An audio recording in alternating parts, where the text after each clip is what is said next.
Hey, it's Brian with Midnight Mechanic. One of the keys to making sure your engine lasts as long as it can is to properly maintain the cooling system in your car. Now, an overheated engine could lead to cracked block, cracked heads, blown head gaskets, a lot of major issues that'll ruin your engine. You don't want that to happen. On this 2012 Grand Cherokee, it has a bad water pump. It's not circulating the engine, so the engine gets really hot and wants to overheat. What we're going to do today is go ahead and replace that water pump and make sure the cooling system is functioning properly. The water pump on this Jeep is below this air silencer, down below the thermostat. So the first thing we need to do is to remove this air silencer. It has two band clamps and an IAT sensor that need to be removed. IAT sensor is back here, it just needs to be unplugged, and there's a band clamp at the air box and a band clamp at the throttle body. We're just going to go ahead and use a 5/16 to go ahead and turn it off, but you can also use a flathead screwdriver.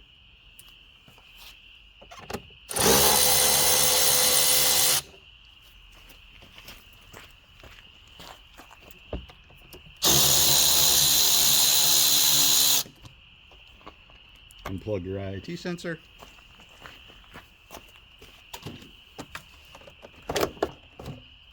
You can remove it. Over here, there's a little pocket that this sits in. Just snaps right out of it. Before you can remove the water pump, you need to remove the belt. The way you do this is on this belt tensioner right here. Just use a regular 3/8 inch ratchet, and you turn that down, and you can remove that belt.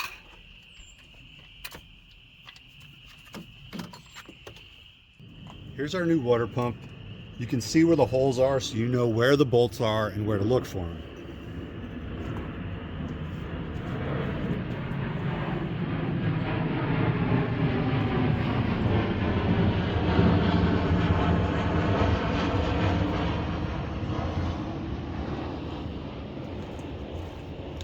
Here's our new water pump. You can look at it and see where the bolts are, so you know where to look for them.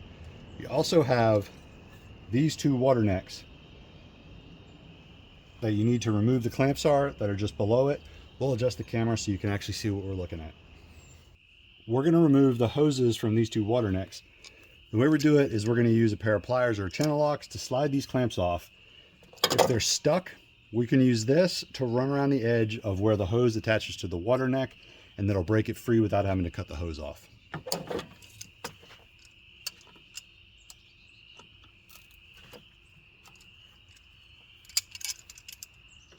We also have our coolant jug under there to collect any coolant that drains out.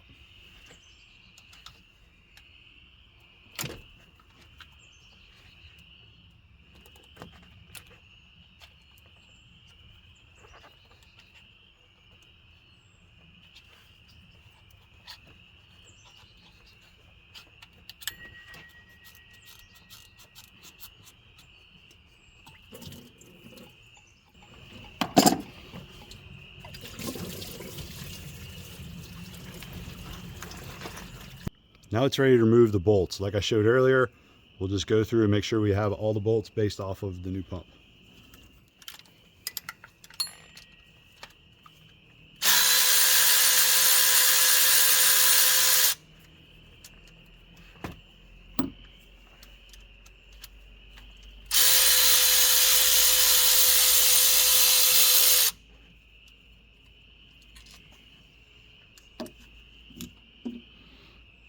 When you take them out, set them down on a pan or a tray that you can see the order they go in, because they're all just a little bit different. So try to set them down in the order so you can put them back easier.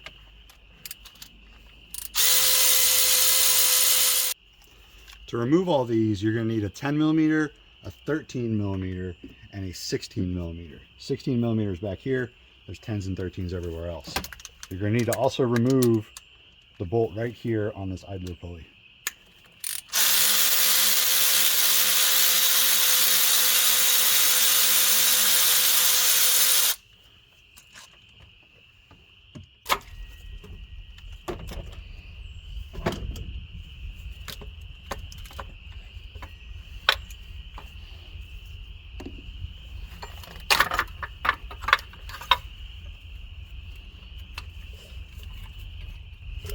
Remove the old one,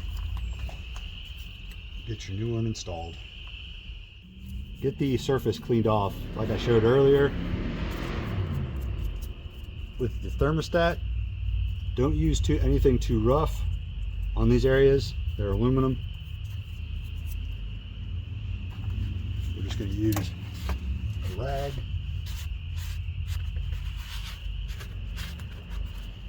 Now that we have it all off, I'm going to use a gasket scraper. Scrape off any excess that's on there. Make sure you don't dig into the aluminum, creating any gouges that are creating any leaks.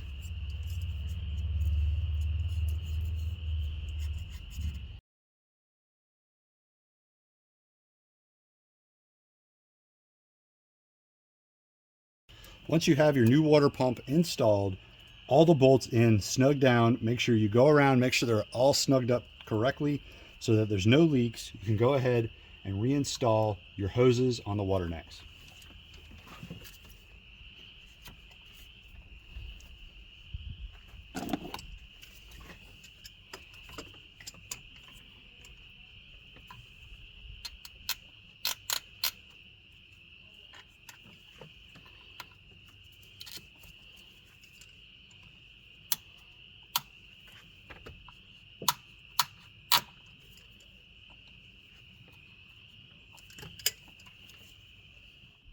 Your hoses are installed. Go ahead and install your serpentine belt. It goes like this. It goes around the crankshaft, around the water pump, around your AC compressor, over top of this idler pulley,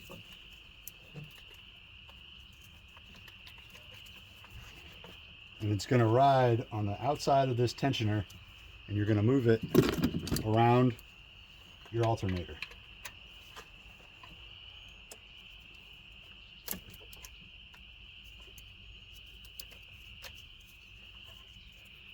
Make sure that it's in the grooves on all the pulleys, and you can release the tension.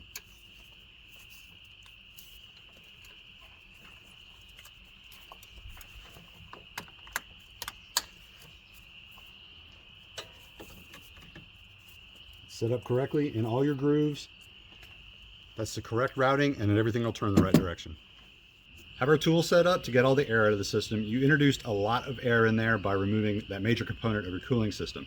What we're going to do is go ahead and fill this up, let all the coolant drain down until as much air gets out of it as possible. Then we're going to start it up, let it run, get up to heat, and when the thermostat opens, it'll blow out the rest of the air, and we'll go ahead and keep filling it up until all the air is out of the system.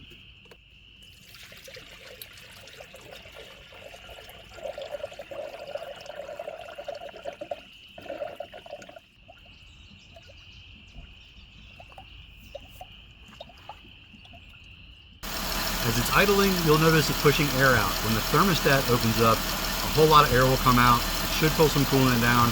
Keep an eye on your temperature gauge though. Make sure you don't overheat your engine to make sure there's not another problem that you haven't fixed. Now that we have everything installed, belt back on, all the air has bled out of the system, we let it idle long enough, see the thermostat open up, it cools it, it runs perfectly, we know it's fixed. You can go ahead and start putting this air silencer back on.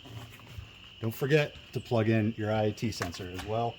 And don't forget this pin goes down in that little notch.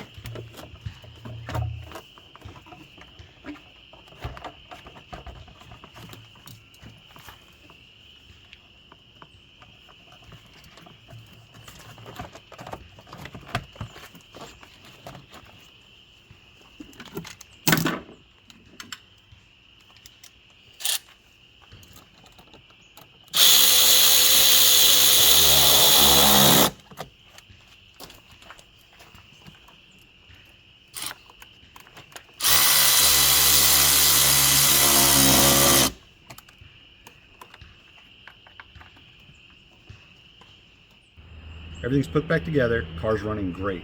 It's cooling perfectly, everything's going great. He had it at a mechanic shop that couldn't figure out the cooling problem, and they went ahead and told him it needed a new engine. Well, we figured out it was the water pump, replaced it, everything is going out perfectly. Pay attention to what you're doing and make sure you don't jump way ahead of where you need to fix a problem that could only be a couple $100 instead of a few $1,000s. So is there anything else you'd like to learn about? Any other tools you'd like to see? Post down below in the comments. Don't forget to follow us on Instagram and Facebook at The Midnight Mech, TikTok at The Midnight Mechanic. Check our other page out, Third Pedal Engineering, and we'll see you guys next time.